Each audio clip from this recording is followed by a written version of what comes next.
या देवी सर्वभूतेषु माँ चंद्रघंटा रूपेणी संस्थिता नमस्तस्यै नमस्तस्यै नमस्तस्यै नमो नमः। जय माता दी। आप सभी को नवरात्रि के तीसरे दिन की हार्दिक शुभकामनाएं। माता चंद्रघंटा आप सभी के नवरात्रि के व्रत को स्वीकार करें तथा आप सभी की मनोकामनाओं को पूर्ण करें। आज रसपान कीजिएगा नवरात्रि के तीसरे दिन माँ चंद्रघंटा की पावन कथा। नवरात्रि के तीसरे दिन माँ चंद्रघंटा की पूजा की जाती है। दुर्गा माँ ने असुरों का संहार करने के लिए चंद्रघंटा का रूप धारण किया था। माँ चंद्रघंटा की विधि विधान से पूजा करने पर सभी मनोकामनाओं की पूर्ति होती है। माँ चंद्रघंटा को कल्याणकारी और शांतिदायक का रूप मानते हैं। माता के मस्तक पर घंटे के आकार का आधा चंद्रमा निहित है। यही कारण है कि माँ को चंद्रघंटा कहते हैं। माँ चंद्रघंटा की पूजा करने से न केवल रोगों से मुक्ति मिल सकती है बल्कि माँ प्रसन्न होकर सभी कष्टों को हर लेती है। ऐसे में यदि आप तीसरे नवरात्रि व्रत रख रहे हैं तो माँ चंद्रघंटा की कथा अवश्य सुनिए। कथा आरंभ करते हैं। पहली कथा है हमारी, जब भगवान शिव ने देवी पार्वती से कहा कि वह किसी से विवाह नहीं करना चाहते हैं, तब वह नाराज हो गई और देवी पार्वती को इस तरह देखकर भगवान शिव भावनात्मक रूप से आहत हुए। इसलिए वह देवी पार्वती से विवाह करने के लिए बारात के साथ भगवान हिमवान के घर गए। बारात में कई प्रकार की जीवित प्रजातियां, देव, भूत और अघोरी शामिल थे। अपने दरवाजे पर बारात को देखकर देवी पार्वती की मां डर के मारे बेहोश हो गई।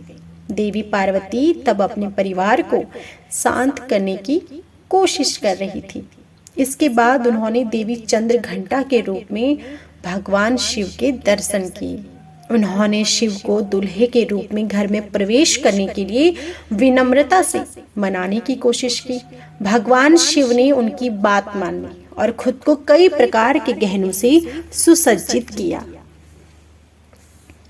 अब जानिए, महिषासुर नाम के एक असुर ने स्वर्ग लोक पर आक्रमण किया।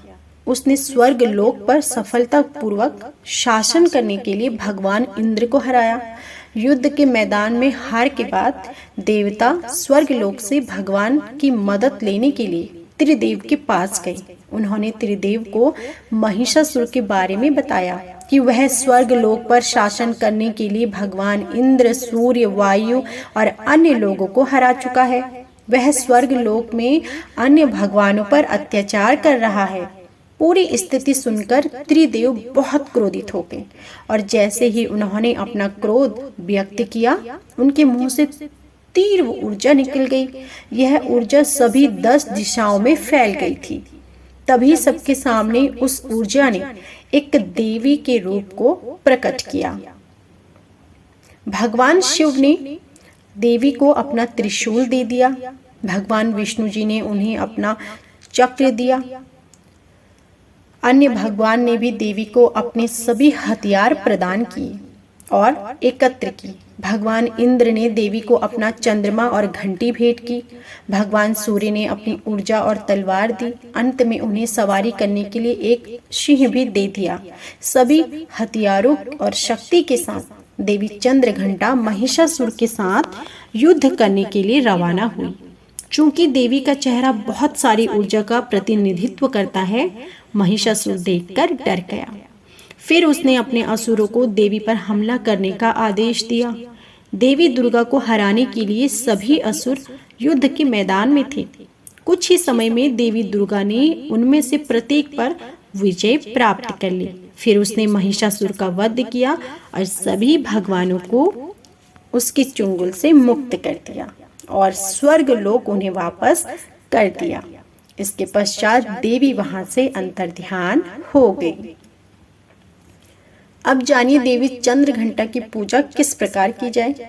सूर्योदय से पूर्व स्नान कर स्वच्छ वस्त्र धारण कर लें। फिर एक आसन पर स्वच्छ कपड़ा बिछाकर देवी की मूर्ति को स्थापित करनी चाहिए। उस स्थान को पवित्र गंगा जल से साफ करें। देवी को अर्पित की जाने वाली पूजा के लिए सामग्री में कपड़े, एक सौभाग्य धागा, चंदन, सिंदूर, हल्दी, गहने, रोली, दुर्वा, फूल, सुगंधित अगरबत्ती, दिया, फल, नैवेद्य और पान शामिल करें। फिर आपको देवी माँ के मंत्रों का जाप करना है।